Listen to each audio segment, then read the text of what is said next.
আল্লাহর গজব শুরু। ফ্রান্সে পালাচ্ছে লাখ লাখ মানুষ। দেখুন কি ঘটতে যাচ্ছে ফ্রান্সে ভাইরাস সংক্রমণ প্রায় নিয়ন্ত্রণের বাইরে চলে যাচ্ছে।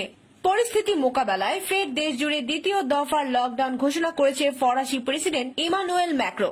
গতকাল থেকে জারি হয়েছে ওই লকডাউন, চলবে 1 ডিসেম্বর পর্যন্ত। তার আগেই প্যারিস ছেড়ে পালাচ্ছে মানুষজন, আর তাতেই রাস্তায় তৈরি হয় লম্বা জ্যাম। কোন কোন জায়গায় তার দৈর্ঘ্য গিয়ে দাঁড়িয়েছে 700 কিলোমিটার পর্যন্ত। প্যারিসের একাধিক জায়গায় ছিল উইকেন্ডের চেহারা। অনেকে বেরিয়ে পড়েছিলেন বাইরে বের হওয়ার অনুমতি জোগাড় করতে। পাশাপাশি মুদি ও অন্যান্য নিত্য প্রয়োজনীয় পণ্যের দোকানে ভিড় করেন সাধারণ মানুষজন। ফরাসি সরকার সাধারণ মানুষের উদ্দেশ্যে নির্দেশিকা জারি করেছে। বাড়ি থেকে বের হওয়া যাবে না, বাড়িতে বাইরের কাউকে আসতে দেওয়া যাবে না। দিনে 1 ঘন্টার মধ্যে বাইরে বের হওয়া যাবে, তবে বাড়ি থেকে 1 কিলোমিটার দূরে যাওয়া যাবে না। উল্লেখ্য, বর্তমানে ফ্রান্সে দৈনিক গড়ে ভাইরাসে আক্রান্ত হচ্ছে 50,000-এর উপরে মানুষ।